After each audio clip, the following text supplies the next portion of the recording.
Téléspectateurs yu ITV bonsoir salaamaaleykum c'est un plaisir de vous retrouver comme tous les mercredis seen émission Ndar yi di leen jaajëfal bu baax a baax ci taamu bi ngeen taamu suñu ay programme si ITV ni ñu koy defee mercredi bu jot dañ leen daal di indil gan tey suñu gan ci ITV Sénégal xam nañ ko Sénégal namoon nañ ko muy maître El Hadj Diouf.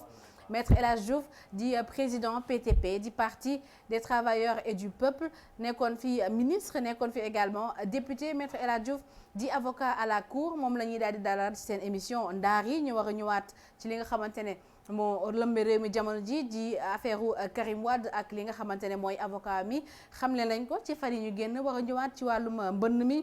war a ñëwaat ci yorinu coronavirus ci Sénégal doxalinu assemblée nationale duñ ko bàyyi ndax moom moo duppe woon boppam député du peuple dinañ waxtaan également ci dialogue politique bi ak dialogue national bi maître El Hadj Diouf ganu Aïssata Ndiaye ak Aladji Baba Ndiaye mi ngi ci plateau bi ak Baba dama leen daal di fekk si léegi-léegi. jërëjëf Aïssata Ndiaye Fall mbokk yi ñu ngi leen di gërëm bu baax di leen sant rafetlu seen ànd ak ñun ci télévision bii di ITV di leen dalal jàmm ci plateau Ndar yi comme ni ko Aïssata waxee sunu gan nag di maître El Hadj Diouf kenn dootu ko présenté ci Sénégal avocat du peuple wala bokk ki nga xam ne réewum Sénégal jox na ko baat jox na ko gëdd ginnaaw taxawaay bu am solo bi nga xam ne am na ko ci réew mi maître ñu ngi lay dalal jàmm di kontaan bu baax di la dalal ci plateau bi ñu bàyyi la nga nuyoog téléspectateurs yu ITV. jërëjëf Baba jërëjëf Aïssatou di am mbégte di ñëw pour la première fois ci seen télévision bi may seetaan mais masuma fi ñëw ndax dafa doon ni dafa am ay weer yu bëri ci ginnaaw daanaka at man maa dellu woon ginnaaw ni du ma waxati ci télé yeeg rajo yi dama bëgg suma parti cadre yi ñu xam leen te à partir de maintenant sax pour gisaat ma ci télé dina jafe ndax dafa mel ni boo latee ci bëti nit ñi da ngay yomb trop ci ñoom ba du la jox au sérieux du ñu xam sax ñi nga àndal suma parti aussi ni président dafa jot nag cadre yi fël parce que boo toppee télé yi ñoom bu ñu waxee ñu ne yow lañ soxla rek finalement duñu xam ni yow am nga doole am nga mbooloo sa ginnaaw alors loolu tax léegi nag ñu changer stratégie mais maa ngi am mbégte ñëw fii ndax ñi fi ñëw samay xarit lañu et puis c'est des grands journalistes xam nga fu ñu tudd ay Mamadou Ibra Kane ay Assane Samba Diop ay Aïssatou Ndiaye ay Baba ay madame Bigué Ndiaye je crois madame Miri Ndiaye. Miri Maram qui était à la RFM ak ñu bëri vraiment ñoom DJ Boubs alors damay kontaan retrouver samay nit daal. dëgg la waaw alors maître ñun tam kontaan nañ bu baax kon mbégte boo am rek am nañ bu ko raw ci dalal la. ak Khalifa Diakhaté. ak Khalifa bien sûr. Khalifa sama xarit. bien sûr. olof day wax ak Diouf Songe. waaw professeur. waaw kulim desal. vraiment sama gars yi kulim desal. maître olof day wax lu def waxu waaye luy ay di jàmbat.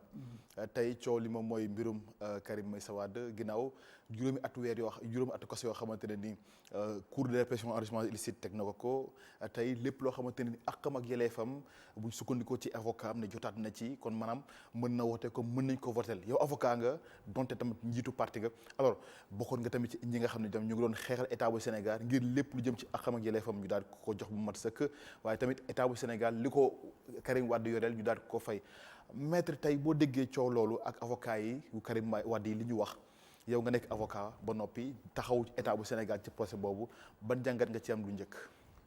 xanaa maandu ci rek ndax comme ni nga ko waxee dama ci bokkoon féetewal benn boor boo xam ne ànduma Karim ànd ak état bi ñu plaidé bañ tëj ko fay loo ko ay milliards yu bëri kon tey du ma taxaw fii naan war na bokk wala warul bokk wala naan am na ay droit wala ñàkk na ay droit am loolu mbiru conseil constitutionnel la ëllëg bu fekkee ni dem na bay présenté wu du avocat mooy tranché am na structure boo xam ne organe boo. ay avocat ñoo ko wax de. waaw man loolu dama ci tontu. mais maître xam nga juriste nga tamit.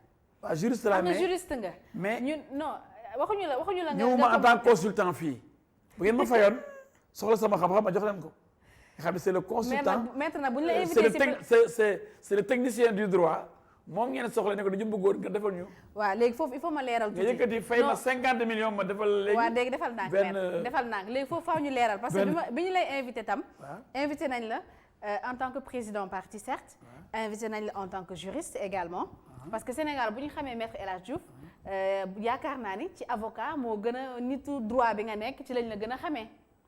loolu d'accord ma. parce que li lan la ñuy gën a xamee parce que boo dee député du peuple dégg naa sax nga ne maa ko tuddee suma bopp. waaw loolu ñàkk xam-xam la définition député mooy député du peuple.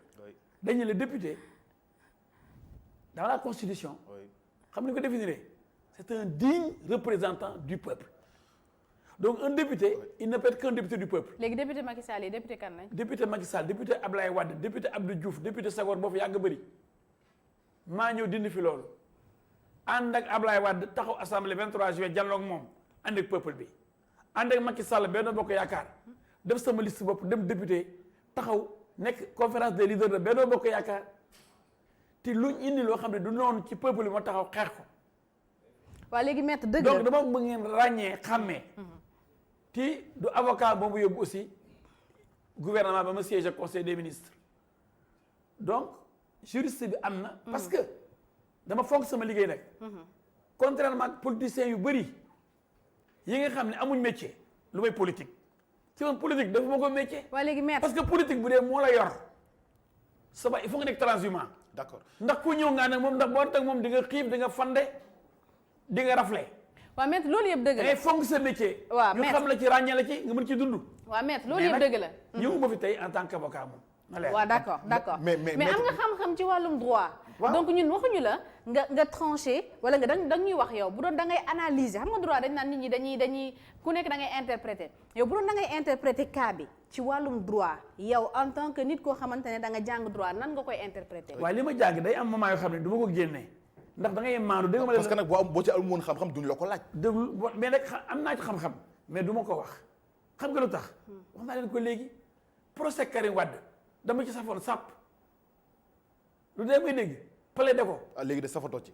dafa jeex procès day jeex procès day am terme délibéré bu jeex ñu ne le tribunal wala la cour condamne jeex na boobu laa ca pare du ma ci nekk di wax ak waxaat ba may dem dóor naa gagné naa pare naa ci du ma taxawaat fii di wax li avocat yi waxoon di werante du ma ko def bu waree présenté wu na présenté wu bu warul présenté bu mu présenté wu loolu sama nekku ci am na organe boo xam ne ñu ngi koy ooyee conseil constitutionnel bu ñu yeggee dina wax nag dinañu leeral ndax Karim Wade am na droit présenté wu wala amul droit présenté wu. mais L31 code électoral définirul exactement lan moo war a am ci mbirum Karim Wade jëm ci ak yelleefam. loolu da nga koy laaj conseil constitutionnel mu interpréter l'article boobu man du may toog fii di ko toj parce que du may délibéré. conseil constitutionnel bi validé woon 3e candidature Ablaye Wade. waaw bu ngeen ko laajee xëy na bii passé na xam ndax doom yi day bokk wala déet. ok. du dëgg. mais tey kon da nga ñëw nangoo doo nangoo wax ci affaire boo xam ne dama cee bokkoon. bu doon avocat Karim dafa toog avocat état bi El Hadj Diouf toog ngeen posé question bi ñu wax ma wax. mais problème bi defuñu confrontation. mais du ma toog man kenn di wax ci mbirum Karim Meïssa Wade doomu Ablaye Wade yooyu nga xam ni ànd nañ ci gouvernement bokk nañ liggéey ba le 23 juin ma bàyyi fa papaam dem rejoindre pouvoir peuple bi bàyyi pouvoir. kon tey dootoo ci waxati à partir d'aujourd'hui. non du yàgg na à partir du procès kay nga ma dégg ba ci affaire Karim Wade. du à partir d'aujourd'hui de. kon dootuñu la déggati nga wax ci. non doo ma ci ba sa dégg dama ne la procès day am temps le temps du procès bu ñu paree woon chaque jour avocat Karim dañoo dem teeru bi wax y avait à peu près 20 avocats yi wax foofu bu ñu paree man maa leen doon tontu tous les jours bu ñu paree rek mu dóor mais loolu c'était un temps du dëgg boobu sama xarit yi maître Ciré Clédor Ly maître Demba Ciré Bathily maître Seydou Diagne maître El Hadji Amadou Sall maître Souleymane Ndéné Ndiaye maître Madické Niang ñooñu ñu ngi ci woon plus ay avocat tubaab. est-ce que ragaloo wax parce que da nga xam ni Karim Meïssa Wade dafa am dëgg instant yi. waa xëy na dëgg ak ñàkk dëgg du ma ci wax. waaw peut-être sa objectif bi moo doon mu bañ a bokk ci jongante. non man ay jongante man dew ma tribunal pour jongante dégg nga léegi ba ne la avocat. tribunal la. terrain politique bi ay bokk bañ a jongante man bañu ma kenn jongante bu ma sañoon ni Abdou Diouf waxoon jàkk jaa ngi nii ku bëgg a nodd ñëwal nodd man Karim Meïssa Wade sama noon de te waroon nekk suñ noonu doomu Sénégal la doomu Ablaye Wade doomu ku baax ku tekk ci réew mi Karim Wade doomu Sénégal la parce que mënoon na dem France di xëccoo ji France parce que mën na nekk président France bu ko neexoon xëy na mu choisir loolu. mais maître ni nga def nii bu ko ñoom juristes yi ñoom Ngouda Mboup ak ñeneen ñi defee Sénégalais yi du ñu am dara lu leen leer. parce que boo nee il faut ñu fay la consultance. ay satu 50 millions pour nga leeral loolu waxin la yow xanaa yow dégg wolof. déedéet dama di dellu sa dëkk de. ci Fuuta la nga bëgg a dëkk. Medina Ñagbe. Medina Ñagbe. waaw voilà xam nga man loolu waxin la rek ay bu ñu fayee. mais leeralal peuple bi boobu waxin la. réseaux sociaux yaa ngi toj ñëpp yow la ñuy xaar nga mais leeral dama leen ni ay Ngouda Mboup professeur. Iba Bari Camara dégg nañ ko wëy. ñooñu ce sont des enseignants. moi je suis Karim Wade moom mënul bindu. voilà moi je suis un avocat. un avocat boo xam ni dafa plaider ci dossier boobu. kon ban dama féete boor ba pare ci dossier boobu sama wax du mën a nekk wax dañ ko jël au sérieux du nekk wax bu objectif xam nga li ma la wax du waxi expert. dama féete mënu ma nekk juge. mënu ma nekk xoolal féete tamit du tey nga wax dëgg. non mënu ma nekk. mais féete mënu tax doo mënu ma nekk juge et partie à la fois xoolal damaa bokk nekk partie civile état du Sénégal. avocat maître Félix Sow bâtonnier Yérim Thiam maître El Hadji Diouf maître Bassirou Ngom maître Samba Bitèye maître Ali Fall maître William Bourdon ñooñu maître Simon Ndiaye bu Paris maître Souleymane Codé Fall c'était les avocats de l'État du Sénégal yaa may dégg en face on avait maître Olivier Sur bâtonnier de Paris on avait yeneen avocats yu tubaab yu bëri maître Fartois yàlla ko yàlla yërëm dee na bâtonnier Fartois plus maintenant ñoom El Hadj Amadou Sall ñoom Demba Ciré Bathily ñoom Ciré Clédor Ly ñoom maître Seydou Diagne ñoom El Hadj Amadou Sall ñoom Souleymane Ndéné même Aliou Badara Cissé bi médiateur conseiller woon na pour Karim Wade wala avant ñu koy woon kaay nekk médiateur mais donc man tey ku ma fekk ma toog fii di wax naan Karim war a bokk wala warul bokk di nga ma xeeb du sama cër parce que dama féetewoon boor ba pare lu mu mën a wax duñ ko mën a jël au sérieux ndax du man parce que loolu du procès li ñuy wax du procès xam nga ba bëgg a bokk élection loolu du procès war a bokk élection loolu du procès mais maître mais interprétation constitution la de mais justement dama la ko laaj ko président conseil constitutionnel c'est-à-dire bu subaa ngeen demandé foofu audience d'accord maître d'accord naa da nga far mais dama jàpp ni far tamit mënul tee da wax dëgg parce que tey yaa ngi far njiitu réew Macky Sall non attends non bu yàq sama wax non attends non du benn lu benn lu leen wutee xam nga comparaison n'est pas raison ànd ak Macky Sall ci géewu politique bi fal ko waaye xëy du tere moo ko dëgg mais par contre plaider dossier ba mu jeex ma topp ca wax ka waxaat surtout man kenn boo toogee beneen parti bi toogul y a un déséquilibre xam dama am déontologie nag comme yéen c'est même interdit à un avocat c'est formellement interdit nga taxaw di wax ci dossier boo xam ni sa naw leen nekku ca ba pare mu am sens ni am élément yu bees yu gaa yi génne mais loolu am ñu ci war a tontu du avocat ñoo ci tontu xam nga loolu dana bokk ak du bokk xam nga du avocat yi tranché voilà est-ce que avocat yi ko war a tranché non avocat du ci tranché mais am nañ ci xalaat quand même waaw maa man dama ciy maandu sama xalaat maa ci gën am xalaat ak ma cee xam lu bëri. non boo ci xamul lu bëri kay di nga wax Sénégal. waaye yow mi bëgg a dagan baatu askan wi. ak ma cee xam lu bëri. bëgg boo yoree réew mi maa lànk ba tëdd bañ cee wax. ak maa lànk ba tëdd bañ cee wax.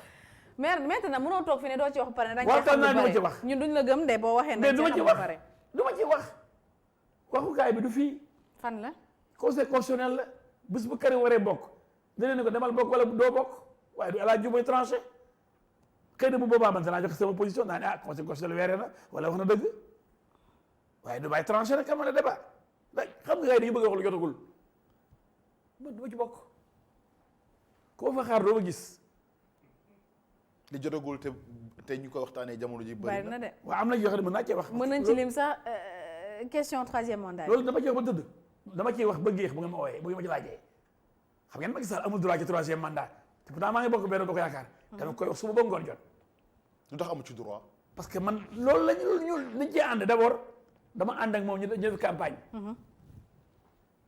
pour ñu nangu constitution bi mu proposé Sénégal def ci ay réformes yu bëri yaa ngi may dégg ni 2 mandats yi dama koy dëggalaat parce que Wade ko defoon du ma ko dindi waaye durée bi lay wàññi du 7 ans dafa ëpp mënu nekk 2 mandats 7 ans 2 mandats 5 ans lay nekk donc mu taxaw moom ci boppam bu ngeen bëggee ma taggal leen ko fii am ngeen ko sax yéen wala ngeen teg ko seen archive yi. ñu vaar. waaw dafa leen waar leen ko mu ne leen waaye man bii mooy sama premier mandat second mandat mooy bi ci topp bu ma yàlla jàppalee ba ma folewaat ak sénégalais yi gis li ma liggéey fal ma 2019 man pare naa ci loolu la wax non wax leen waaw wala déet non loolu la wax la wax ko sinon nga waar léegi. non gis nañ vidéo yi. ñun loolu la wax dañ ciy maandu dañ ciy maandu yow la ñuy laaj non loolu amul maandu. yow la ñuy laaj. non nu réewul ñiitu réew laaj réew bi muy laaj réew mi mu ne lii Abdoulaye Wade bëgg troisième mandat bi waru koo am. ñu ànd ci M23 ñi ànd place de l'Obélisque moom man Amath Dansokho yàlla ko yàlla yërëm Tanor Dieng yàlla ko yàlla yërëm Moustapha Niasse Youssou Ndour Cheikh Tidiane Gadio Cheikh Bamba Dièye Ibrahima Fall Abdoulaye Bathily ñëpp di ñëw ak Macky Sall ñu ne troisième mandat du fi am di xeex conseil constitutionnel ni day am ba fa ñoom le jeune kan si Malick Noël Seck bi fi defee marche jëm conseil constitutionnel maa génne prison Malick Noël Seck tout le monde génne mon sauveur sax booy bu reconnaissant l'homme du 23 juin wala l'homme du 23 juin man damay défendre rek gars yi contre l'injustice bañ koy bëggee jaay doole parce que dafa dem ñu ne dafa menacer conseil constitutionnel mu ne dafa dem pour rappeler le seen droit que waruñu war peuple bi que li ñu wax mooy kenn du fi am lépp 2 mandats te paa bi dafa bëgg a tarxis te paa bi ne waxoon wax maa waxoon waxeet est-ce que Macky Sall ñu leen wax maa waxoon waxeet mais bu ko defee xale bu ndaw mu mel ne Macky Sall nga xam ne mënoon na li ma ko yéene génn ci présidence dem ñëwaat laajaat réew mi bu ko neexee am na temps dem Nations Unies wala feneen ay francophonie comme Abdou Diouf que mu nekk fi taal suñu réew mi ci loo xam ne da koy ñàkkal fayda. daa bëgg taal réew mi. dama ne bu laajee 3e mandat. oui déglu fi may waxee bu yàq sama wax. dama ne bu bëgg taal réew mi dama ne bés bu ko yàlla indiwoon ba mu naan day laaj 3e mandat xam nga loolu day taal réew mi. ni waat dem taale réew mi Mamadou Diop fàtte wuñ ko yàlla yërëm keroog bay koy ree maa ngi taxaw à côté keroog sama bal dal la sama kaw oto te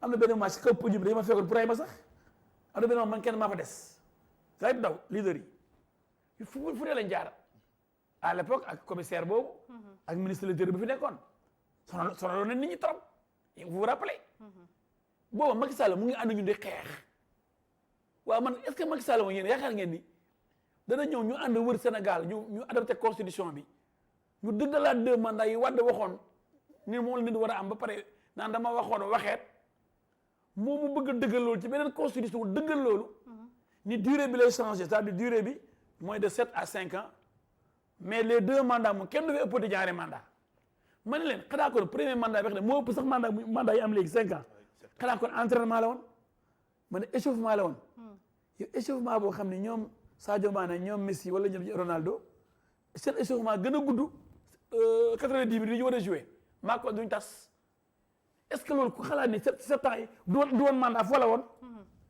te mu ne nul ne peut faire plus de 2 mandats consécutifs constitution bee ko wax. mais question boobu maître parce que puisque nit ñaa ngi koy interpréter nu mu leen neexee. déedéet ku interpréter bu loo neexee da ngay wax loo neex naa fekk ku waxul ni nul Ismaïla Madior Fall ko mu ne nul 3 fois mu naan nul mu ngi ne waar bi. boobu ma tegal la ko ma tegal la. jaru ko. non mën naa ko teg fii ngeen teg. non dégg nañ ko. non dama bëgg teg surtout ba tegal gis. mais boo Ismaïla Madior la interrogé fii. mais président groupe parlementaire Benno Bokk Yaakaar xam nga ko. sa xarit la xam naa non kooku dafa bett ñëpp kooku du juriste d'abord. économiste la nit da ngay loo xam. deuxièmement patron moo ni man bu ngeen ma falaatee 2019 man pare naa ci man naa wote constitution bi maa ko bind wa ma ngi wax de mu ne maa ko bind maam Macky Sall maa ko bind waay man maa ko bind te maa ne kenn du fi am plus de 2 mandats te man am naa benn la mooy suuf bu njëkk. mais ñi koy défendre dañu ne mandat bu njëkk bi bokku ci parce que juróom-ñaari ñooñu koy wax yëpp naa fekk lañ ku ko mën a wax. ah bon parce que même kooku boo ko waxee weddi nga Macky Sall dama dégg boo bëggee ba tegale fi tout de suite li Macky wax mu ngi ni soriwul. léegi lan moo tax ku wax amul droit am mandat bu dee da nga yoroon benn direction wala dara ñu wàccee la comme li dal maître Moussa Diop. waaw ñàkkul nag ma ne mënuma nettali gént boromam. ah ñàkkul xam nga mag yi daa bëri ñu ko wër déggoo ma ne yàlla bu ko yàlla pousse ci way xalaat 3e mandat. tax bu dee dafa parce que moom waxu ci ba tey de dañ bañ ko laajee. dafa ne nii oui nii non. non waxu loolu. danaa loolu mujjee wax. waaw li mujjee wax mooy gën a. mais une année avant 31 décembre 2018 dafa ni bu ñu ma falaatee 2019 bii jëm dans 3 mois. man pare naa ci man jeexal naa constitution bi loolu la def maa ko bi mu ne maa ko bindu. non bu dee damay fen man nag man yàlla moo ma natoo leen fen damay feebar. bu dee aussi ragal wax dëgg aussi damay feebar. te yéen ñëpp da ngeen am honnêteté intellectuelle. xam nga yaa ngi may laaj ci affaire Karim ba mën cee wax. mais ma maanu ci. ndax ce serait pas juste avocat Karim toogu fi. ma naan am na ci lii am na ci li droit. sama conscience mayu ma ko. par contre yéen le journaliste c'est un historien du présent. da ngeen war a wan Sénégal yi li nga xam ne moo xew. li xew mooy lii la Ablaye Wade waxoon lii la Macky Sall waxoon moom it est-ce que Macky Sall dina wax waxeet waaye du nga fi daan naan nee na nii oui nii non da nga naan avant mu wax nii oui nii non une année avant décembre 2018. da ne woon man bu ñu ma falaatee pare naa ci. mais Aïssata dama bëggoon maître wax ñu. lu indi nag changement bi nii oui nii non. tey na xel. mais maître. waaye dañ ko bàyyi fii muy jëm 3e mandat. waaw 3e mandat boobu ak Mbaye Ndiaye. lan la ça c'est des hommes dangereux maintenant pour la société. lan la jaral tey ci Sénégal c'est-à-dire tey ñu ne njiitu réew Macky Sall tey samp na ndëndam ci pour 3e mandat ci Sénégal lan la jaral en tant que avocat du peuple. en tant que reyanteeg moom rek. bu boobaa ni mu ko defoon Ablaye Wade rek man Wade moo def ministre. xam nga ministre nit dana dund ba dee. mais reyanteeg moom c'est-à-dire. may ma nit dana dund ba dee du dégg monsieur le ministre wala madame la ministre. te du ñëpp ku mën a nekk toog. conseil des ministres ñu bëri bëgg nañ ko du ko am waa def ma oo ne ma kaay nekk ministre parce que maa ngi yow àndoon fal en 2000 bi ñu daal di Abdou Diouf keroog ci hôtel Indépendance bi ñuy monté fal waa dëgg toog Moustapha Niasse gi toog Ablaye Bathily gi toog Mademba Sock mu ngi toog boobu mu ngi FRAPP maanaam directeur campagne FRAPP léegi nag am na FRAPP bu bees léegi FRAPP boobu Mademba Sock moo dootul candidat xam nga alors loolu. fi la ñu fekk.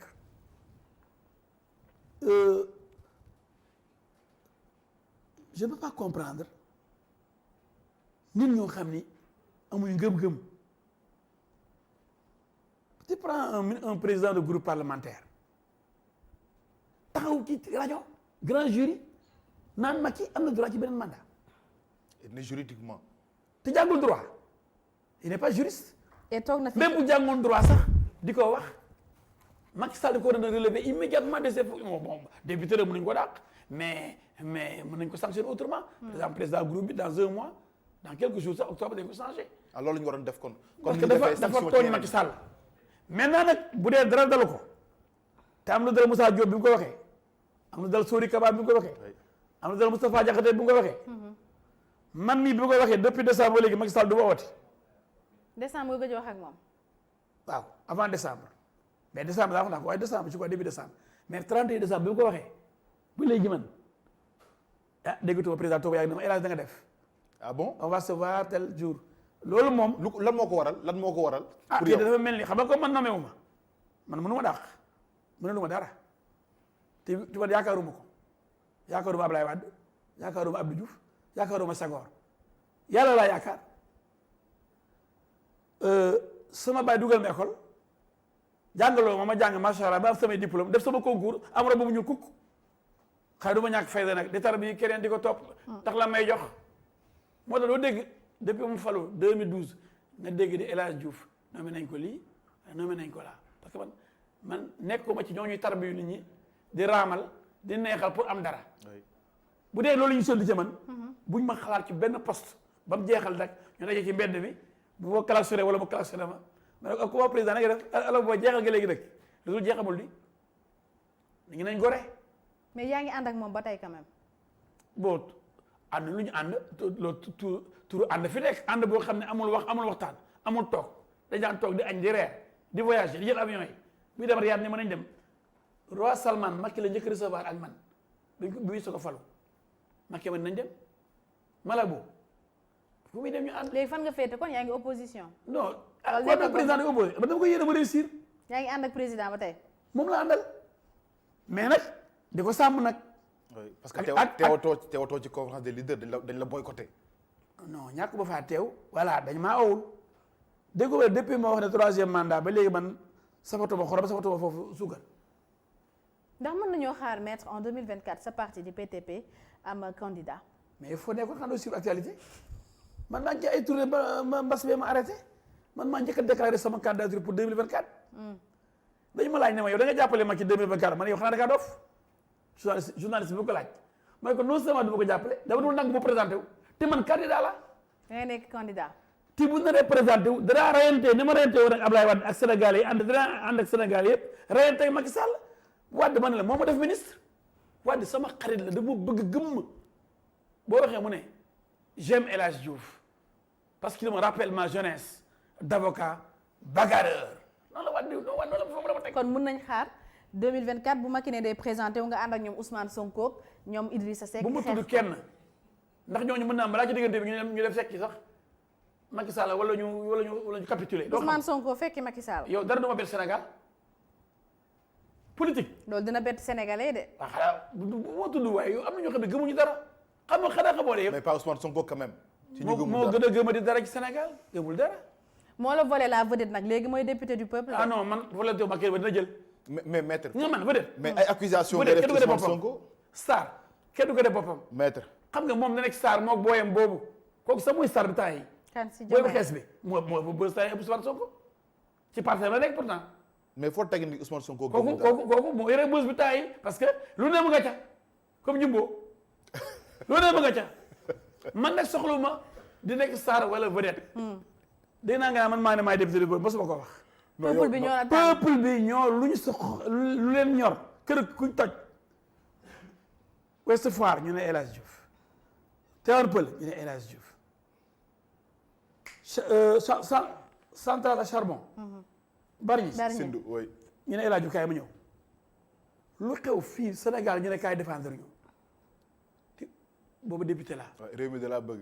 non bëgguñu ma de. seen bopp lañ bëgg ndax ki leen di teewal bu ñu jaaxlee mu oo ko mu dem ba Cité Gàddaay bi tojee 300 kër yi maa dem taxaw ak ñoom Cité Gàddaay fu ñu jaayee ji doole. boo duggee assemblée fàtte woon naa ni man bokk naa ci suma parti sax wala mouvance Wade wala mouvance Macky Sall peuple bi rek laa gis comme ni ko sëñ Abdou Aziz Sy Dabakh yàlla yokk leeram waxoon ni député yi lu ngeen fi wote xool leen ko bu baax dañ ko wote waat àlaxira kon boo duggee assemblée waroo ñàkk fayda ba Macky Sall wala Abdoulaye Wade gënal la sa bopp ëllëg bu ñu lay dóor ñoom du ñu mën a sauver bu ñu lay lakk mbakk du ñëw ne ay arrêté leen maa ko yóbbu àjjana nit ñi dañu war a am fulla. mais maître sànq da nga fi wax dara Aïssata nga baal ma. yaa ngi wax Ousmane Sonko jiitu Pastef gëmul dara lan ngeen sekk wala lan la def buy firndeel ni kat yow. non bëgg wax ci moom sax parce que day mel ni acharnement. non parce que yaa ko wax ah. non bëgguma di wax ci moom tout le temps. d'accord mais yaa ko wax. njëkk naa wax ci moom pour libérer Sénégalais yi. parce que dafa am benn moment. libérer Sénégalais ci la. Sénégalais yi dañu ne yeewoon benn moment yi ci ëpp yëpp tàppat booy boobu ndax dafa am équipe de sauvage ay chiens yoo xam ne boo xam ne saaga la di la saaga ci réseaux sociaux yi comme saaga moom du ma ko sax laal du ma jege du taq te man sama bopp bi du bopp dof bu ñuy mën a napp sama film bi kenn mën a ko téye di ko capté ma ne mais Sénégal lu ñuy ragal même journaliste yenn yi man gis naa ay journaliste yi ne ma ñun gis nga booy bi vraiment booy bi ni ñu may saaga tax invité naa la il faut mu oo leen jox leen parole ma ne ko yow da nga ma yeb pleine émission ñu jox parole benn booy mu ne ma saaga xam nee na ñu koy saaga rek gis na kii bi xam nga booy def direct ñu ngi saaga rek fi ne boo demee booy nga xam ne seen nday liggéey doon dara lu may di saagal nit rek loolu lañ liggéey daal jëm ñu nekk avocat wala ñu nekk ingénieur wala journaliste wala inspecteur des impôts wala nangam ñoom daal saagakat diw la ñu cey waaye bi métier ñi seen nday liggéey doon dara dama leen yërëm ces chiens là boo demee ñu ngi commencé à boyer ils n'ont qu'à continuer à boyer. luy sa rapport ak Ousmane Sonko. comme maa yow la rek comme maa estatu bëgg naa ko Sénégalais la mais par contre ni may dalee ci Macky Sall bu ñu bëggee nax pour 3e mandat ëllëg ni ma dalee woon ci Ablaye Wade bu ñu bëggee nax pour 3e mandat bu ma gisee benn booy ndekk bërëb di génn ay secret bañ dàq ko secret d'état mënul tey gémmiñam kooku wóor na di liggéey bërëb di génn secret di fonctionnaire au fonctionnaire yow ko la jox réew mi ko taal réew mi ñu dàq la léegi yow nga def opposition boo xam ne pour revanche la pour fayee. mais jeunesse bi dañ ko bëgg nag de. waaw noonu lañ la bëggee yow jeunesse bi ñu bëri bëgg nañ bëgg ni Sadio Mané trop ku ne mën nañ la bëgg. bu dee da nga ne yore ses réseaux sociaux di tàppe yow kenn nga tudd fukki nit wala ñaar fukki nit yow kenn nga créé ay kii yu bëri tudd Modou Yves Lamine di saaga pour di booy bi di sa ñu ne yow ñeent minutes yëpp moom lañ àndal di dox ci kaw maaynu nit ñi di def loo xam ni ma teg sama bët di gis li ngay liggéey lépp yëpp seytaane la lépp loo wax du dëgg ba teg sama bët ni ma doon défendre Sénégal contre Ablaye Wade bu ñu bëggee nax pour 3e mandat de défendre Sénégal contre Macky Sall ci yu bëree bëri dama nekk assemblée ak léegi noonu lay défendre Sénégal yi ba ki leen bëgg a nax dafa mel ni daal Ousmane Sonko da lay déranger à la limite. waaw dëggantaan nag ban Hitler dafa déranger ndax la Allemagne ba faru. c'est un candidat sérieux en 2024. bien sûr da ngeen nekk candidat. bien sûr Hitler était un candidat sérieux ba jël réew mi waaye Allemagne regretté nañ ko da leen a nax Marine Le Pen candidate sérieuse ba nekk deuxième dem second tour de deuxième tour janoog Macron Marine Le Pen nawloo wu ma ko am na sax benn journaliste bu may critiqué ni ma mais El Hadj Diouf bon Dieu ko fekk bi critiqué booy boobu alors kooku am na 15% ti mu amul dara. il a raison. voilà lii mooy faiblesse journaliste yi. am na 15%. yaa ngi bëgg a dugg ci catégorie des journalistes intellectuellement faible. non du intellectuel. mais loolu c'est les urnes qui ont parlé moom population bi ko voté waa El Hadj Diouf loolu mënoo ko bañ. dama ne Marine Le Pen. am na presque 40%. Macron am ay 58% mu gagné ko. élection présidentielle taxul man nawloo Marine Le Pen mu ngi nax français yi gëmloo leen racisme. waaw xam nga même nit buy nax ay nit tamit te am poids électoral mënoo ko bañal. bañaloo ma ko mais poids électoral bu la ko indi. waaw Baba loolu lay wax nag. parce que dafa liggéey moo tax mu am poids électoral. amul poids électoral. concours de circonstance. ku nekk deuxième ci élection présidentielle fii ci mim réew. waaw Idriss Seck da mooy deuxième chef de l'opposition de kooku moo nekk deuxième léegi dañu bëgg a jox place am keneen man de jommi naa kii dem xeex ba nekk deuxième ñu jël beneen booy boo xam ni troisième la jël ñu ne moo xeex nekk deuxième ay surtout delloo seen xale yi dañuy liggéey. mais déggoo kenn mais devant ce garçon là yéen ñëpp da ngeen tëdd. ah léegi mooy deuxième. ñun dañoo neutre ay journalistes dem na ba ni mooy deuxième élection présidentielle li may wax ak ngi ni xam nga dama leen dimbale. non Ousmane Sonko kenn waxul mooy chef de l'opposition quand même maître. ah bon chef de l'opposition. yow jàngee ko. mais chef de l'opposition kenn waxul ne mooy Ousmane Sonko. non Baba jàngee ba. mais Ousmane Sonko kenn waxul ne moom mooy chef de l'opposition que ça soit clair maître ku ko fi wax. yow loo wax léegi. dama ne Ousmane Sonko dafa kenn waxul ni mooy chef de l'opposition ba liñ fi toogee ba tey tudd ñu fi chef de l'opposition. non dama ni waxuñu fi chef de l'opposition. non dama ni le chef de l'opposition kenn bëggu koo tudd fii parce que Idriss Seck la quand même. ah c'est Idriss Seck. mais kenn mooy deuxième moom mu ne booy bi mooy deuxième ba def na ko déjà chef de l'opposition. ba tey tudd ma chef de l'opposition. mais deuxième kay mooy chef de l'opposition xanaa bu doon nekk troisième roo mu ñëw toog place deuxième. ki ëpp ay député assemblée nationale la deuxième ci élection présidentielle. ki ëpp député ci assemblée nationale waaw moom plus forest la assemblée nationale moom mën a yem ma fay nekk plus forest. mais xam nga Sonko dégguñu ko ba tey muy xëccoo statut chef muy. da koo ñeme xëccoo et man ñeme naa xëccoo tey jii nii ITV xanaa ko ñu da ngaa def. d'accord yow bu dee assemblée la lu amoo député yi gën a bëri bu dee présidentielle bi la nekkoo deuxième kon yow bokk ci benn côté. amul fu ñu mën a jëlee pour nga nekk chef de l'opposition bien que gis naa benn waay ju nekk foofu maa ngi koy tooñ keroog Bouba Ndour pour ne pas le nommer fële TFM mu ne kenn du jëli Sonko parce que moo ko war a nekk mais kenn du ko jëli ko def mais lu ko war a nekkee dañoo am faible am loolu laay xeex c'est-à-dire mais lan moo tax nit ñi am faible am comme ni nga ko waxee kon. xam nga nit ñi am faible am waaw. saaga yi réseaux sociaux yi saaga yi ni ñu méttee c'est le chef d'orchestre des insulteurs publics il a créé un orchestre ma le chef l'orchestre des insulteurs saagakat yi. mais kuy saaga kay nit ñi duñ la bëgg. mais moo tax kenn du ko bëgg. kon nag booy wax fii. Macky waxoon na ko keroog ci campagne bi mu ne ku yaakaar ni saaga ak réseaux sociaux yi moo tax nga falu nañ dem ba ca résultat yi génn boobu réseaux sociaux yaa ngi tàkk diw booy bi diw mu rakkaaju ñu ne gañe na réseaux sociaux yi moom moo ko moomoon du dëgg non wax la wala déet élection présidentielle. mais am na ci wàll comme ni nga ci amee wàll. dama ne ku moomoon réseaux sociaux yi. mais am na ci wàll ci comme la ni nga ci amee wàll. liggéey boole ko rek fen yu tar ci réseaux sociaux yi di fen rek ci pétrole bi ci Franck Timis ci ñeneen ak ñeneen ci famille Sall. kon da nga bëgg wax li muy wax fii yëpp amul. dara dëkk nga teg ko fan maître. loolu bëggu dugg détails yi waaye dama ko xam. ah mënoon toog fii kenn Ousmane Sonko li mu wax yëpp du dëgg te waxoo ñu foo ko teg. dama ne la bëgguma sori ci booy boobu. d'accord. ah booy nga koy woowee. mais ah xanaa koo magee ñaar fukki at au moins sa booy la minimum magee daal ñaar fukki at. foofu nga ko teg d'accord. non dama la posé question ba may nekk avocat boobu mu ngi lycée mu ngi raam kooku bu dul booy xanaa léegi da ko ragal léegi ba bëgg mu nekk paa waaye yéen lan la mais yéen da ngeen a faible. mais kenn ragalul el mais non dama jombi ci nit ñi léegi sax moom nekkul booy ci man te Macky Sall di sama booy. Macky Sall sa booy la. Macky Sall maa ko magee 2 ans xanaa booy mooy war na koo mag nag booy. grand mooy ko la magee un jour sax mais moom ma ngi nag minimum 20 ans mais léegi kooku du booy ci man il faut nga ne non pour nga xam ne booy la kon grand Ousmane mais c'est extraordinaire mais il vous a tous marabouté je crois. yéen su les journalistes. mais da ngeen may vous ne cessez de me décevoir. waaw quand on parle de ce garçon là. d'accord. mais c'est terrible. d'accord léegi Baba ñu jàll ci beneen poñ bi maître muy fonctionnement assemblée nationale maître yow nga nekkoon assemblée def fa liggéey bu am solo quand même lu ragal yaakaar naa Sénégal lu nit contre maître El Hadji Diouf contre ko xam nga ni liggéey na assemblée nationale alors maître nan nga gisee ni assemblée nationale di doxee léegi ak liggéeyu ki nga xam ne moo ko jiite di Moustapha Niasse. alors depuis ñu fal assemblée bi. génne ma ci.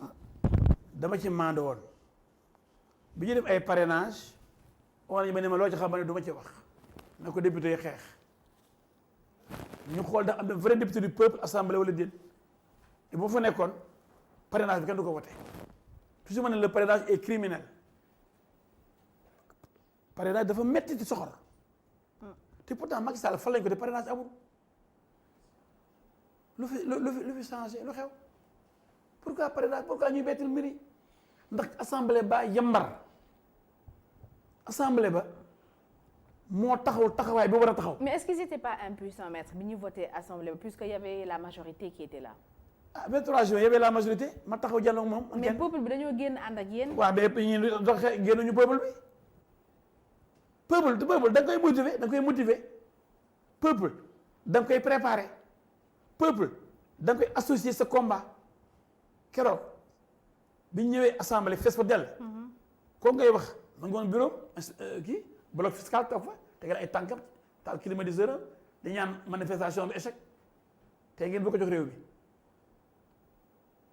tey mu ne mooy député xam nga Sénégal dafa yomb da ngay wane ay acte de bravoure yoo xam ne à part que dàq nañ de sa place ngay reyante bañ président di ko saaga tout le temps loolu mooy bravoure mais Sénégal yeewu leen. wala waxal ci fonctionnement assemblée nationale. fonctionnement assemblée. Assemblée nationale ma nekk naa fa le 23 juin fekk naa Sidi Lamine Niass le 21 juin fekk naa ko moom Pape Cheikh Sylla ñu def émission di wax ci texte bi waroon a indi vice président ticket. ak limite ak 25% nga jàll premier tour fekk jour boobu la Cheikh Bamba Dièye yeewoon boppam buntu assemblée. fekk ma nekkoon ci commission des lois commission bi du toj pendant 1 heure de temps may wax ne leen lii du jàll ñu ne da ngay font boobu yow de Doudou Wade sama grand maa ngi koy nuyu ñoom ñëpp ñu ne ma liggéey wax du am El Hadji Amadou Sall. bi ñu ne veille bi RFM laa dem mu am débat mu ne ma mu oote fekk man dama dem ci locaux RFM fële ci corniche bi le 22 ci guddi 22 juin ci guddi. fekk boobu dem naa ci Sidi Lamine expliqué leen Sénégal yëpp. di leen bisu dee ku deewul doogoon nañu wàcce bedd bi le 23 juin lii mooy loi bi. ndeysaan yàlla ko yàlla yërëm Sidi Lamine Niass yokk leeram expliqué ndeysaan affaire bi grand patriote Sidi Lamine. Sénégal la nga koy jooy ba léegi. alors la veille ma dem RFM yi def débat man leen loi bi du jàll El Hadji Amadou Sall PDS boobu moo ne porte-parole Ablaye Wade. non enfin je crois que il y avait Serigne Mbacké Ndiaye mais je crois moom porte-parole moom ministre mais oote na ni maa ngi jógee ni sama koñ Caaroy la dëkk mu ne mais Caaroy wër naa banlieue bi mais lépp a sedd suba du am dara suba nga mooy 23 juin waaye joo mi nekk rek le 23 juin 23 juin bi ma ñëwee ci salle bi bi ma ñëwee déjà avant may dugg man dama jaar ci biir nit ñi ànd ak sama mbooloo galvaniser fuul yi soo ko dugg ci biir jël naa 5 fois parole pour retarder votre loi bi. ñuy rappelé wu image yi d'ailleurs ci télé bi. waaw 23 juin ba yëkkati ma ba may génn dañ ma yëkkati ci kaw. yaa ngi nii. waaw lii histoire daf ko noté. dañ ma wax ban président avant muy falu président moo fi am lii dem ba peuple yëpp ci moment historique de sauver ce peuple. man nga teg li ma wax bu la neex nga teg ko de li ma doon wax fii nañ ko teg fii lay menacer député yi. D'accord. Ça, c'est une minute ba nga ko teg. C'est pas réellement pour qu'on. C'est vrai, il y avait les partis politiques, il y avait Y'en a marre, il y avait les Alioune Tine Rado, mais il y avait à l'intérieur de l'Assemblée, là-bas, Balla Gaye contre Modou Lo. Sama supporters ñoo doon ñoom Macky Sall ñoom Moustapha Niasse ñoom Tanor Dieng yàlla yàlla yërëm ñoom Aïssata Tall Sall ñoom Dansokho ñoom Bathily ñoom Alioune Tine Rado ñoom Y'en a marre ñoo nekkoon ci buntu bi ak peuple bi ak les ambulants les Sénégalais. mais lan moo manqué Assemblée nationale léegi. mais ba li nga amoon yow député mënatu ko am un leader charismatique. Ah mais Moustapha Niasse du leader quand même. mais il est du côté toujours du pouvoir lui. mais ci leader opposition bi donc ci député opposition bi lan moo leen manqué. opposition la pour contester comme ay kii. ay parrainage yooyu moo manqué. lan moo tax mënatuñ génnee xale yi lan moo tax opposition bu amee mais lu ko il metti. faut am deux facteurs yi conjugués. il faut un leader comme nee naa la Balla Gaye xam nga leader la. buy bëre Guédiawaye day mobiliser. kenn du des. Modou Lo buy bëre Parcelles Assainies kenn du des. Eumeu Sène wala Ama Baldé bu ñuy bëre Pikine kenn du des kon normalement bu dee leader war a xeexlu réew nii da nga war a mobiliser ay troupes. troupe yooyu ñëw buntu assemblée mais daa mel ni assemblée ba jafa nekk di kaas amuñ mbooloo te mënuñ mobiliser kenn ndax aussi amuñ aussi xëy na légitimité nit ñi gëmuñu leen pour reyante ci xeex dee pour ñoom pas pour ñoom mais pour réew mi mais dañ fekk nga am leader mais leader boo xam ne par exemple ñu nekk assemblée toog nañ fi barki de moo Ndiaye ñu supprimer poste premier ministre ñu changer constitution bi changer régime constitutionnel léegi désormais assemblée mënatul daane gouvernement motion de censure lu am solo amatu ko amatul premier ministre bu ñëw ànd ak ministre yi di répondre aux questions di tontu député yi kon assemblée dafa dellu ginnaaw loolu bi koy wote koo nga wax léegi nii nga xam ne gëmul dara dafa dem bi ñoo na toog fa ñu ne ko anam maa ngi xool de dama koy suivre conférence de presse ab bi ñoo na mu ne dama ñëw gàmmu François Bodian ab bi ñoo na lu toll changement constitutionnel changement de régime constitutionnel ñoo war a supprimer poste premier ministre assemblée nationale changer constitution bi référendum indi woon wala nga dem mu ne ni lii ak lii d'accord ma ci parce que man ne ma d'accord ma ci. moom est-ce que d'accord ci woon. ku demul kay sa d'accord sa ñàkk d'accord kenn mënu koo xam mais dama ne bu dee da nga nekk représentant du peuple député du peuple lu mel noonu am assemblée est-ce que war nga ko manqué ba feebarul wala tukki woo nga jël bato bi dem wala xam nga loo jël dem Ziguinchor après Bignona loolu yabaate la mooy faale wu assemblée bi nga ne diw sàcc na nangama milliard say morom ni la say nawle ñëwal commission baa ngi ni won ñu firnde yi nga xam ne occasion lañ la may non seulement nga wan leen mais boo génnee ni journaliste yi preuve yaa ngi ni joxe naa leen ko mu ngi ni koo xam ne mu gaawee jéebaane d'ailleurs jéebaane rek mooy liggéeyam mais mënul génne preuve ba léegi ni lii ma ne diw moo ko jël te wax naa ko place de l'Obélisque nee na xam na compte bi virement bi 46 milliards yu njëkk yi dégg ngeen ko ba léegi mënul gone virement fenn te barke alxuraan du ko ma sa wane ak yàlla dee def safara du ko wane te amul te xam nga ne kenn jëloon ko sama bàmmeel am naa fu laam barke alxuraan ak yàlla dee def safara du ma sa génne virement 46 milliards wala 94 milliards kooku est-ce que kooku kooku mën ngeen bëgg yéen ma di ko baal te muy dox ci kaw maayoon xale yu xamul dara di leen nax ak ay mag yoo xam ne si ñoom seen bopp yi wérul il faut ma dimbali sa ba askan comme 23 juin. très bien 23 juin Abdoulaye Wade maa ngi ci groupe parlementaire Doudou Wade moo doon suñu chef maa ngi ci groupe parlementaire Doudou Wade xaw jàll ak ñoom di leen le peuple est dehors il fera face. très dégg bien mais dama bëgg nit ñi comprendre député. mais maître nag faa ñu loolu mooy rôlam mais koo xam ne da nga fal député mu trahir la mënu la défendre ëllëg di nga jox réew. boo ko joxee réew mu jaay réew. mais da nga def émission contre Ousmane Sonko. non yéen ko fi laaj ba ne naa du bëgg ma ci wax ñu bari nañ ci bu yàgg nga waaw nekk mais ci yéen ne ma lu tax lii mooy laa li indi lii ceci explique cela. waaw d'accord. vous avez compris maintenant. waaw d'accord on a comprendre ngeen lu tax maa ngi moom mënuñu jubóo ndax ci naxee rek lu dëkk te may député du peuple di défendre peuple bi. bëgg a dox ca maayu du peuple bi ba këf peuple bi. léegi jaay réew bi. léegi ba ma ko saraanee ma xam ko man léegi dama dof. mais dernière question ci affaire boobule bu ñu demoon 2024 mu nekk candidat nga nekk candidat yéen ñaa ñoom ngeen nekk opposition mu jàll deuxième tour ñu war ko soutenir pour mu jàll ndax di nga daal topp ci ginnaawam. danaa nangu ku nekk falu Sénégal sauf koo xam ni pour man fal Hitler moo gën pour man fal Marine Le Pen moo gën parce que dama gis ay technique am ay tactique am. ay plan kon maître Macky Sall bu forcé woon def 3e candidature am Ousmane Sonko jàll ñu dem 2e tour ñoon jàll dem ci Macky Sall. Macky Sall boo def 3e parce que mën naa koy xeex ba du ko def. d'accord. du ma ko may mu noyyi. très bien Baba Ndiaye ñu jàll ci beneen poñ bi. ni ma muy wàllum inondation la koy def. mais maître comme ni ko Aïssata waxee inondation yi tey Sénégal ñëpp ngi dund jafe-jafe rawatina ñi nekk ci banlieue bi ak ñenn ñi nga xam ne ñu ngi ci biir Sénégal yore nu mbënd mi ci réew mi jàpp nga ni niñ ci doxalee ak état bu Sénégal mooy li war ngir ñu génnee askan wi dund ak jafe-jafe ci ndox mi.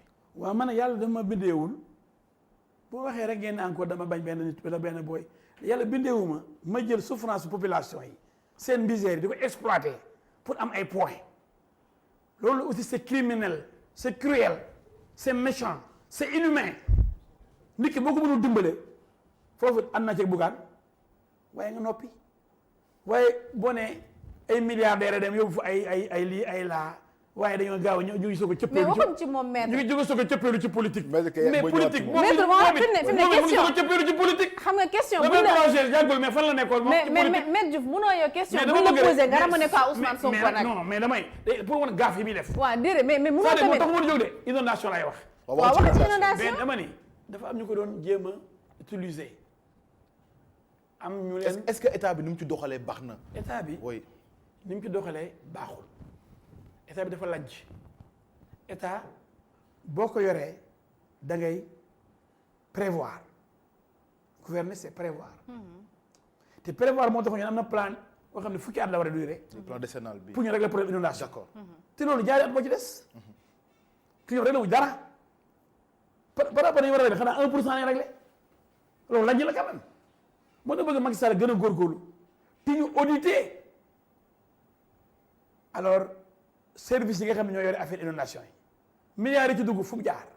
ONAS muy ONAS rek du ak yeneen services yi du jeex ak ministères yi donc loolu aussi duñ nangu suñu milliards yi dem te du leer wala bu dee aussi gouvernement naxee mbaay la naxee kat la affaire d'annonce day sóob mais defu ci dara boobaa ñu xam le peuple a le droit de savoir parce que il y a l'opacité gouvernement bi wax rek sànni gouvernement bi la jàppale de. mais lii mënu ba ci ànd gouvernement dafa war lu mu wax mu def ko. loolu la tax nit ñi gën la respecté mais bu ne fukki at ba rek le problème inondation 760 milliards laa ciy def te ba léegi mënuñu wax ñaataa ci dugg ñaataa des lu manqué fu ñu ko jëlee li des pour combler gap bi ak vision bi ak sur le terrain loolu liggéey ko ci terrain bi li des ñaataa des ci terrain bi lu des Kaolack lu des Kaffrine lu des Kër Massar lu des Ziguinchor lu des Saint-Louis fu ne am na foofu ay poches yu garaaw est-ce que loolu ñaata milliards moo ci des pour liggéey loolu. mais lan moo war a nekk taxawaayu assemblée nationale ak ki ko jiite di Moustapha Niasse jamono yi ñu toll nii ci question yi nga posé nii. ay surtout bu ma waxati mbiru assemblée yow dégg nga ma de ay comité xam nga commission d'information. pour dem di laajte yi ñàkk fayda yooyu. man dama foogoon ni kay autant ni ma waxee IGE ak yenn structure war nañ dem def ay inspection ay OFNAC yëpp seet ay Cour des comptes yow war nañ seet structure yi état bi. mais autant assemblée woon na au ministre yi man maa woon Omar Sarr inondation yi atam mu ñëw wuy si yaayam dafa gaañu faatu mu yóbbu ko Dagana 3e jour bi wala mu toog Dagana ak ay militants ñu ñëw jaale ak ay mbokkam dafa ñëw wuy si assemblée nationale quel acte républicain encore il est républicain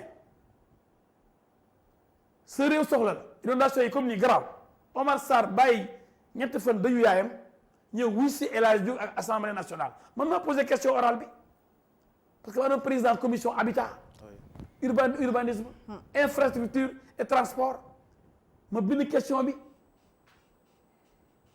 Moustapha Niasse wax ko mu wuy si Abdoulaye Wade ko dem wujji keneen bind pour Samuel Sarr ci coupure courant yi Samuel Sarr wuy si am ko ni ko Samuel jigoo courant bi jigu la ay Samuel abal ñu député boo xam ne mu ngi nekkoon ci mouvance présidentielle pour ñu tellement keroog Samuel avait souffert maa ko yërëm te def na lu mënoon ndeysaan mais nañ ñëw wuy si mais gouvernement bi ma gis léegi nii pour ñu ne wuy si yow jot ma woo la faute à qui mais président Macky Sall servir le chef du gouvernement parce que dafa dàq premier ministre xam nga premier ministre mooy chef du gouvernement président du chef de l'État Macky est chef de l'État et chef du gouvernement c'est extrêmement grave bu dee fast track dafa yàkkamti soxlaatul premier ministre léegi lu am moo koy réglé moo tax na réglé problème inondation yi directement problème enseignant yi problème mu santé problème mu corona lu ñëw mu ne moo koy réglé mais kii jar naa yërëma dina sonn de mën na nekk fu ne mu nekk fa waxoon naa ko de waxoon naa ko président xanaa doo tukkeeti xanaa doo dem CEDEAO ni la ko waxoon de xanaa doo dem UEMOA xanaa doo dem Union africaine xanaa doo dem Europe ak fi ne oo yëpp bu dee lu ne yaa war a tax dialogue Sénégal yi laaj justice bu ñu grévé sur justice yaa ko war a réglé santé sur SAS CUSEMS wala G7 G20 Covid bi ñëw inondation yi ñëw marché karo tàkk na marché yi tàkk lu ñëw daal yaa ko réglé mais loolu est-ce que xel mën na ko nangu. mais maître lan nga def ci inondation yi pour au moins nit ñi kat xam ne yow mi kat yaay l'avocat du peuple yaay l'homme du 23 juin pour jàppale askan wi nga xamante ne amaana say soppe ñu nga fa. yow loo ci def yow ci ba pare. mais dama la laaj. non dama la laaj Maodo kan lan la ci def ak Alassane Samba Diop. ñoom nekkuñu suffrage sénégalais yow yaa ut suffrage sénégalais. voilà. dañ la laaj ba noppi. voilà man nag naa fekk sénégalais yi. boo tontoo nga laaj ma. naa fekk sénégalais yi moo ma jaaxal. sénégalais fu mu nekk war naa yërëm mbokk sénégalais. ITV mën nañu ko disee ku nekk ñu ngi nii am émission tuddee ko mbënd mi action. mais ñun suñu rôle de journaliste ma def ngeen loolu contribution la. waaw def nañ ko jëm si léegi yow politique bi lan nga def. non mais bu tontu après ñu tontu ko. ci laa jëm si ku ne war nga fa nga féete. nga def loo xam ne dañ askan bi dina ci gis boppam. man sama militant xanaa du la laaj doon ngay mer quand même. non mais man ak mer. mais wax ñu exactement lan nga ci def. est-ce que maître def na dara kon wax ñu lan nga ci def man lu may mer lu may mer. wax ñu loo ci def. man lu may mer man sama réew. xanaa kay li may mer. mooy ñàkk doole. juma fajee soxla sénégalais yi li may mer mooy gis ñi inondé te mënuma ci dara ndax du ma état yoruma ay 760 milliards li may mer mooy 760 milliards yoo xam ne xaw ma dañ ko tasaare xaw ma dañ ko passer rek xëy na li may mer mooy bu ma demee du ma leen mën a yóbbul li ñu soxla pour seen aajo faju li ma mën rek mooy samay militants ya fa nekk ñu dem ànd ak ñoom parce que ñu ci koñ ya ñoom seen dañoo inondé ñoom Souleymane Seye moom parti la yoree mu ngi nekk benn bokk yaakaar dañuy waxtaan chaque jour ndeysaan bekk benn forum xam nga ci WhatsApp donc ñu ngi def lu ñu mën nit ñaa ngi liggéey bàyyi munuñ seetaan lu ma ku si néew maa ngi ko yónnee sama militant di liggéey ci biir mbooloo mi pas de pour El Hadj fës ndax man du ma profité ci misère u Sénégalais yi coono Sénégalais yi pour am ci ay nit def récupération politique loolu dafa ñaaw gis nañu sonn ndox mi verte seen néegi ndox mi nangu ko seen meuble ndox mi nangu ko yore ay milliards bu jox leen ku ne kër man ma tabaxal ñëpp kër xaw ma ko man ma jox ay salon gis naa benn femme bu de soxlawuñ ceeb ndox mi jógee fii lañ soxla canalisation mënu ma ko def ay milliards la du dëgg lu ñu mën a dégg mooy wane leen solidarité. dem nga fa seeti leen. ay action ponctuelle demaguma fa parce que bëgguma fa dem léegi di wane di télé ñëw leen ITV TFM 2S Walfadjri. mais Sénégal maay dem ca mbënd mi ñu topp la. El Hadj Diouf yegsi na candidat à la présidentielle ci mbënd mi est-ce que ñoom loolu la ñuy soxla ñoom wala militant El Hadj Diouf yi PTP ñu ngi ànd ak ñun di jukki ndox mi. ñu ngi ànd ak ñun di dindi di nga ay jaar sax ñu fa ñu ngi ànd ak ñun di jàppale ñi seen saake di daanu ñu ngi ànd ak ñun di yëkkati di teg loolu lañ séentu ci solidarité et non jaagal rek télévision yi boo paree ñu jox la micro yi yow ngay mbubboo di politiquer misère u nit ñi kooku c'est cruel c'est inhumain c'est pas moral nañu waxante dëgg ku seeti ay ñu sonn jar na télévision ñu fa dem ñëpp nag ay satu seeti ñu sonn léegi mel na njab ba xaw ma boo fa doon dimbale ña fa nekk ak jàkka ji jar da nga yóbbu télé ndimbal de moom ci yàlla léegi maître dafa war a am discrétion sarax dafa war a am discrétion jàppale dafa war a am discrétion man lu may def du ngeen ko yëg yéen mais sa xarit dem na fa njiitu réew mi pour jàppale leen mooy njiitu réew mi xanaa loolu xanaa kon du gisaan yemul ak kenn kooku mooy njiitu réew mi d'accord kooku mooy. très bien maître mooy borom réew mi. pour aller vite. fu réew mi amee coono war na fa dem nemmeeku leen wax ak ñoom seet leen dal loolu obligation la ci moom. yooyu ñi des nag ñi des kon waruñu fa dem. non mais déwén bi moo ñaaw yóbbu télé yi.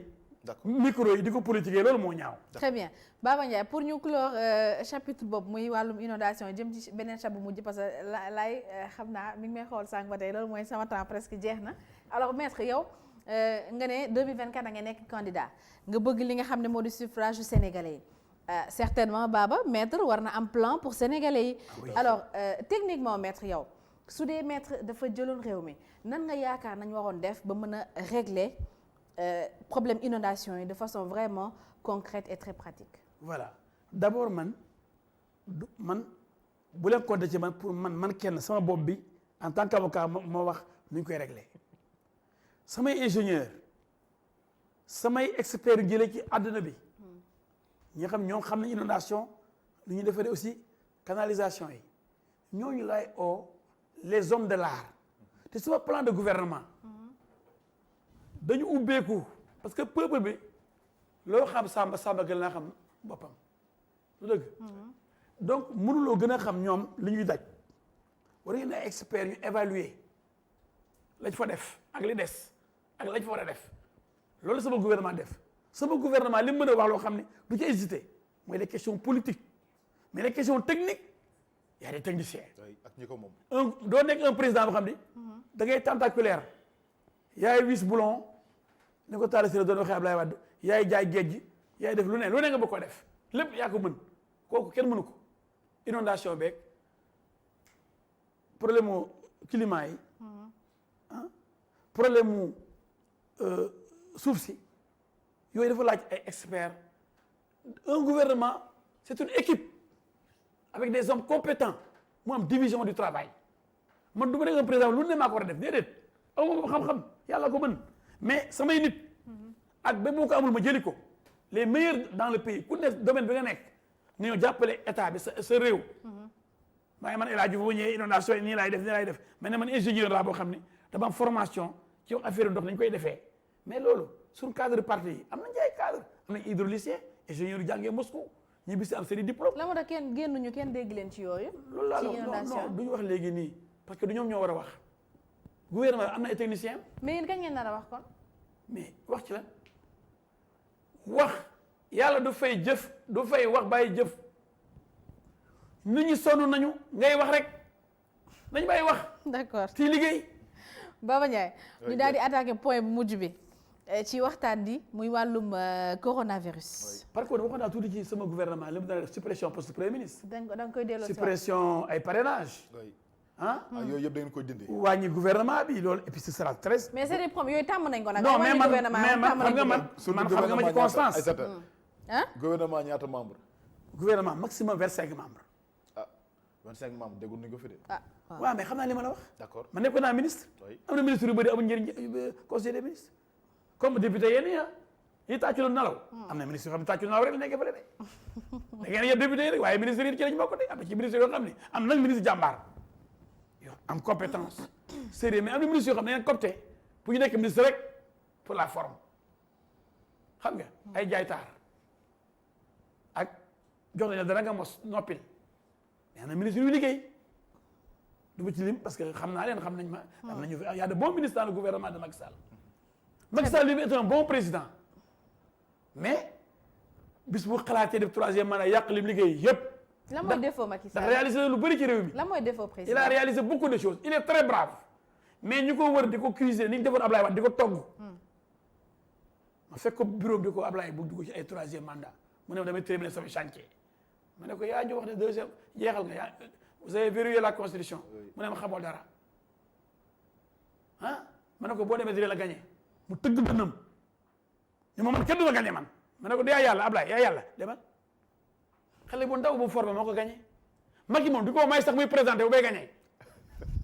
Baba dama la ngoom ci dernière question bi. maître yow ni nga ko waxee ñu masawu la déjà ci wopp yi di mbas mi ci Sénégal di Covid 19 bi alors liñ ci nemeeku nag jamono ji mooy dafa wàññeeku bu baax ci Sénégal. yàlla na yokk sant yàlla. yàlla gën a wàññeeku. waaw alors état bu Sénégal est-ce que jàpp nga ni liggéey bu mu war a def ci mbas mi ngir mu deltu ginnaaw dëgg def na ko.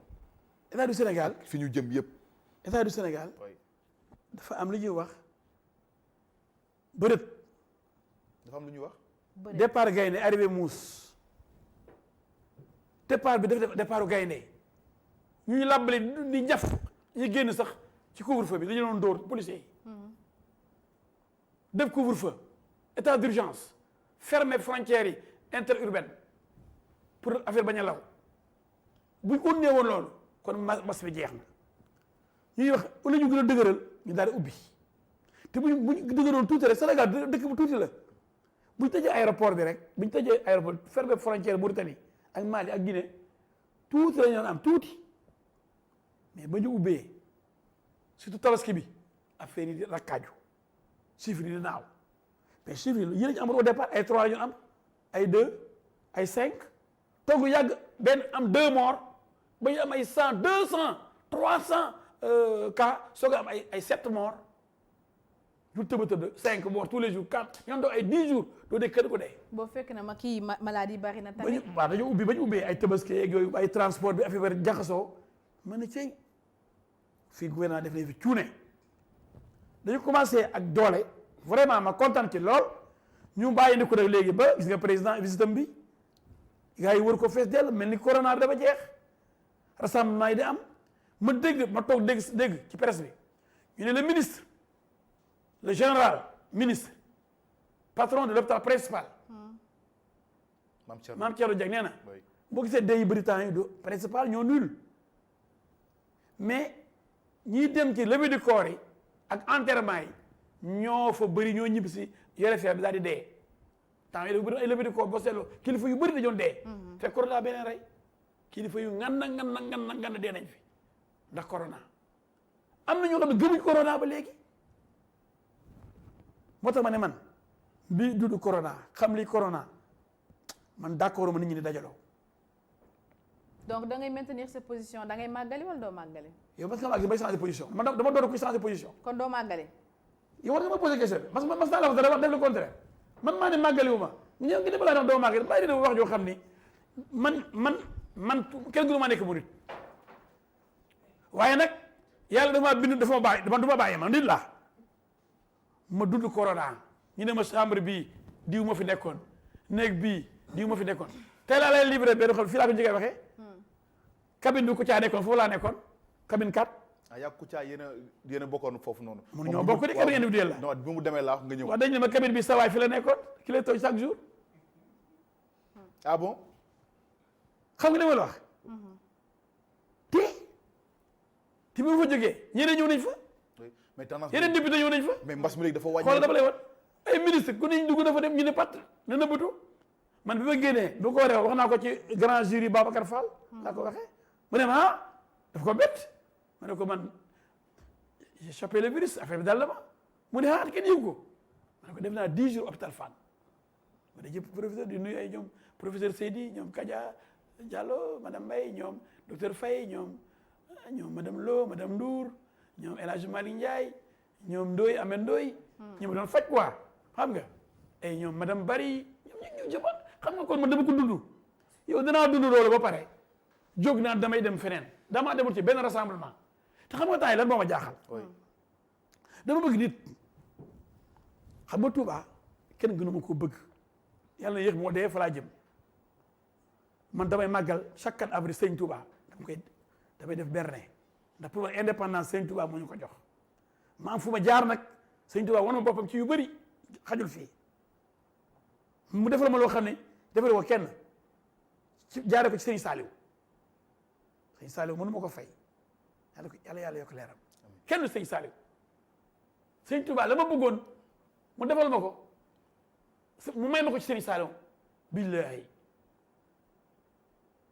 wax naa ko ci benn émission Walfadjri parce que fi amuñ temps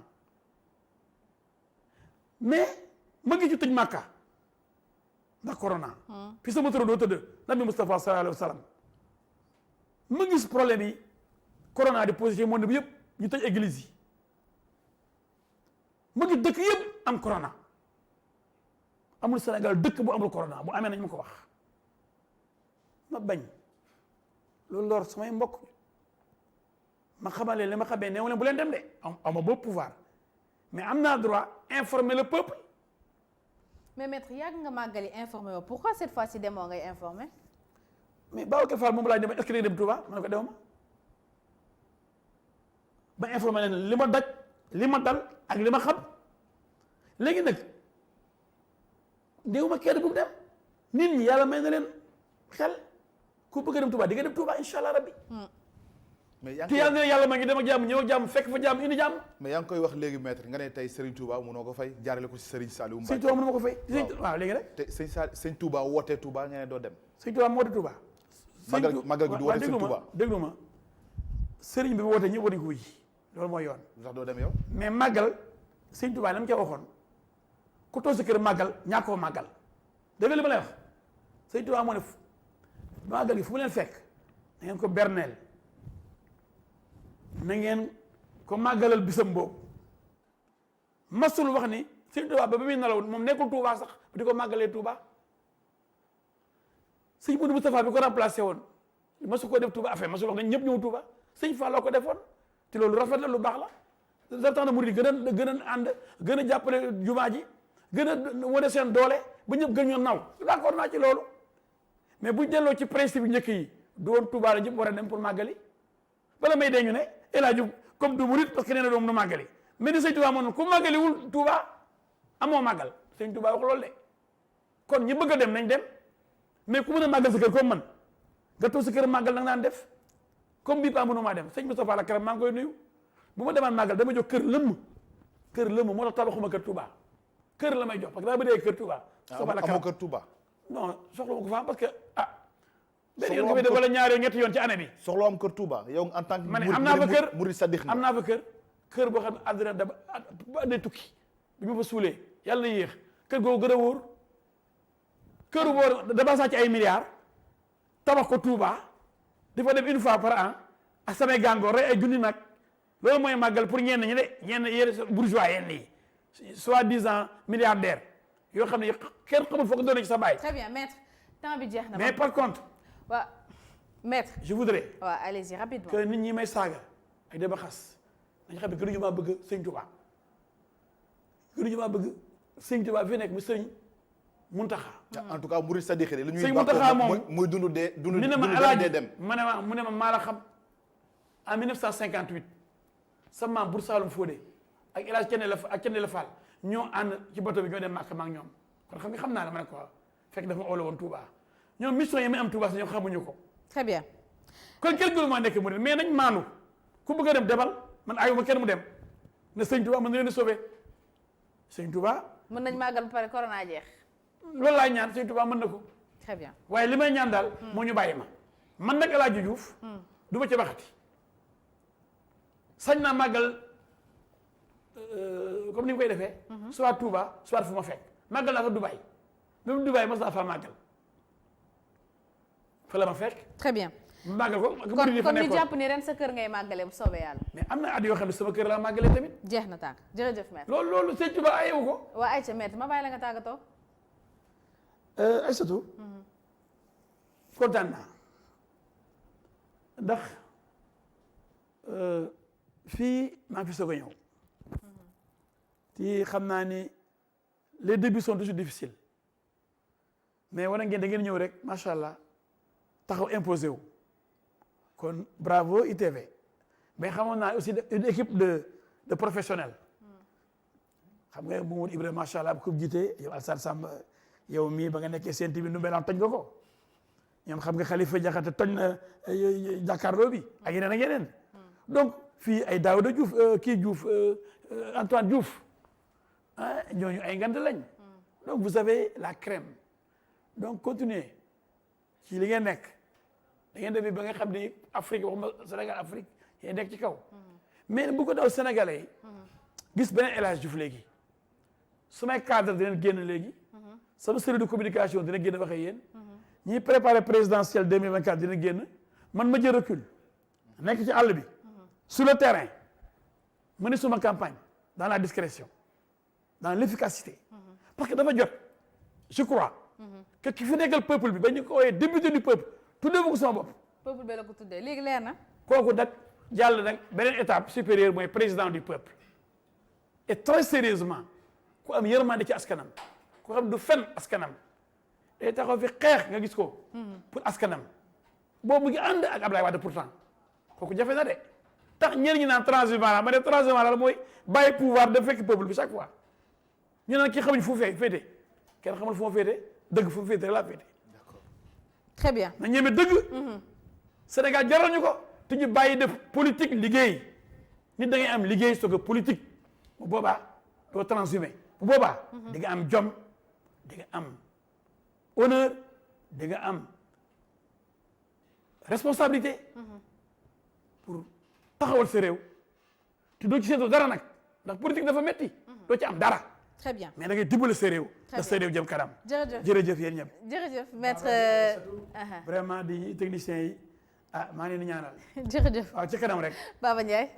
merci beaucoup Aïssata jërëjëf di gërëm ñëpp ci ànd bi ak ñun. jërëjëf di jaajëfal bu baax a baax maître El Hadj Diouf président PTP nekkoon député assemblée nationale nekkoon ministre le député du peuple ñu lay jaajëfal bu baax a baax moom lañ doon dalal ci seen émission Ndari di jaajëfal Baba Ndiaye di jaajëfal toute l'équipe technique di leen jox rendez-vous incha allah mercredi prochain ci beneen numéro Ndari ci ITV même waxtu bi même chaîne comme ni ñu koy defee tous les mercredis.